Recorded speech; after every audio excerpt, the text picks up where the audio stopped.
You know I'm on social media quite a bit, and I get a lot of questions. One of my number one questions, though, is usually something like, hey, Rick, I want to work with animals, but I don't know what kind of education I need. Can you help me out? Yes, I can help you out. Let's see, Rick, tell me what kind of degree I should get to become a zookeeper or animal care specialist like you. I could do that, too. I think I want to be a zookeeper, but I don't know what kind of education. And looking around, I don't even know where to start to look to get a job like that. How did you get to where you are today? I drove here. Just kidding. I'm sorry. I'm sarcastic like that. I will always take the time to answer questions like this, especially questions like this, because honestly, I wouldn't be here today if someone didn't take the time to answer my questions when I was a student. So here we go. We're going to have a video today about what it takes to become a zookeeper or animal care specialist or something similar in a zoo setting or an aquarium. Oh, you know what? First, how about some sweet drone footage above the San Diego Zoo?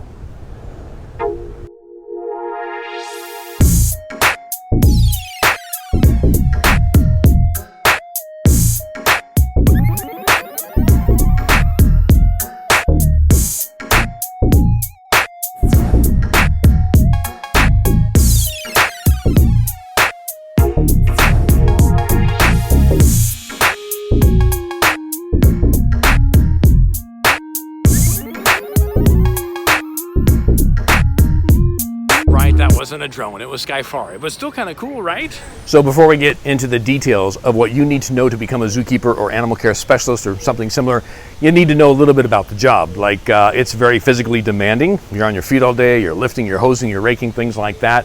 You kind of have to work pretty much any given day because holidays and weekends don't really matter. The animals still need proper care. Let's see, what else? Oh, safety protocols. Some species we work with can be a little bit dangerous. We have to respect their size and compared to ours and their strength and power. So you have to follow all the safety protocols and understand them clearly. Let's see, we covered the work, the physical demands. Oh, you want to know about the hugging and cuddling part. Yeah, no, sorry. Very few positions, if any, really involve hugging and cuddling with the animals. Proper care of the animals sometimes means completely hands off. So if you're looking to get a job that's hugging and cuddling animals, I highly recommend professional dog or cat hugger and cuddler. I don't know if it's a thing, but it is 2018. You could make it a thing, I'm sure. And probably be pretty lucrative, too. I'm going to go check on that. Keep in mind, there's a lot of competition for very few jobs. Not that it pays well. In fact, it doesn't pay well at all, but it's a very emotionally rewarding job. So there's a lot of people that want that kind of work. Now, I don't tell you these things to dissuade you from your passion or tell you to, bug off and do something else. I just want you to have a very realistic and clear view that zookeeping or animal care specialist jobs are maybe 5 to 10% cute and cuddly and easily 90% or more very hard, dirty labor. Oh, and don't think that working with animals means you won't have to work with people. You're going to have to work with a lot of people, other zookeepers, managers, supervisors, veterinarians, those that help raise funds for the zoo where you want to work. Oh yeah, and the general public, because they need to learn about your animals that you're caring for and what's going on with them in the wild. So a lot of people work. All right, so you're still here. Okay, let's go sit down and have a talk about the details of how you're going to make this happen. All right, welcome to my office. A little less distracting than having animals behind me, right? And it's not really my office, just a location here at the zoo. But let's get down to it. You're going to need two main things to get a job as a zookeeper, animal care specialist, or something similar in the field of animal care.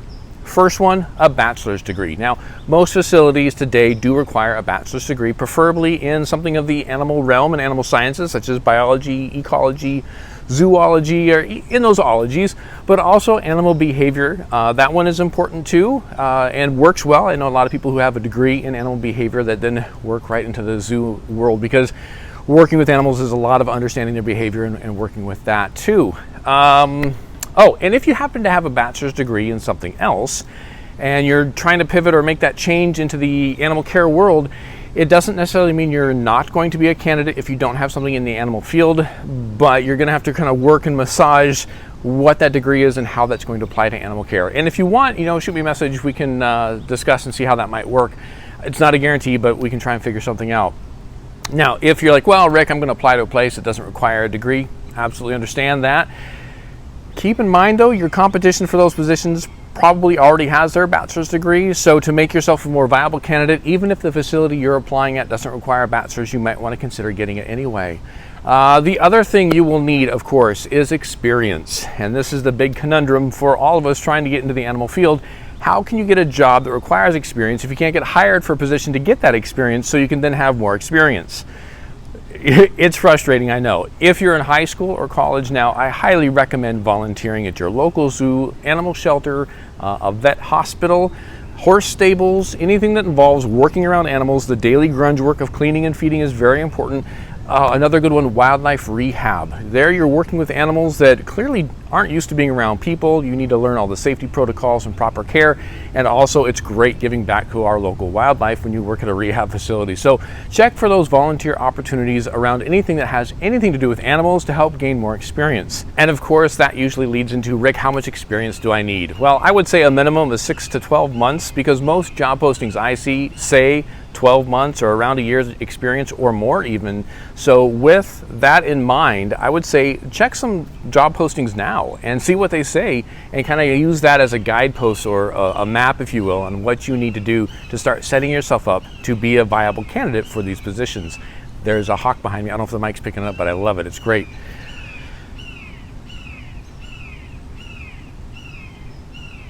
While that hawk finishes up, I do want to mention really quickly too, 2 other options that help in sort of advancing your opportunities to get into the animal care or keeper world.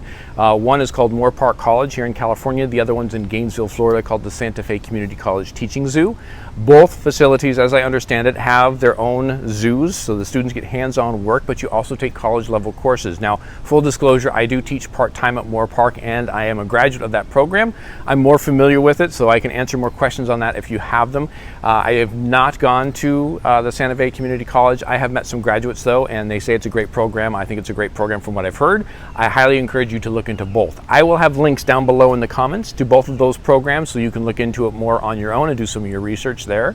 I will also put down below that another link to a frequently asked questions page that the San Diego Zoo, my employer, has put up that kind of helps talk through some of the expectations and things to become a keeper too.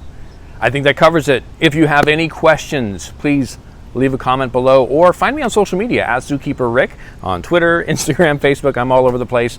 If you are a professional in the zoo or animal care world, leave a comment if you have other tips and tricks for people to learn from. I really hope this video kind of lasts a long time. It's one I plan on sharing when I get the question, how did you get your job, or how did you become a zookeeper?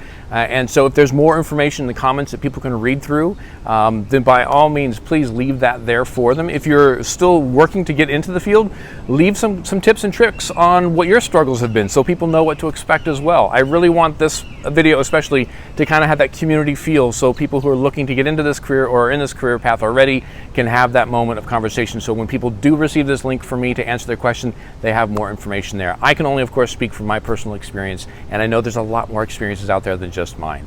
So I think with that said, we have wrapped up this video. Thanks for hanging out for the whole time. I hope I answered your questions. And again, if you have any more questions, please feel free to find me all over social media at Zookeeper Rick or right here on YouTube. Leave a comment. I do check them, and I'll get back to you. Have a good one, everybody.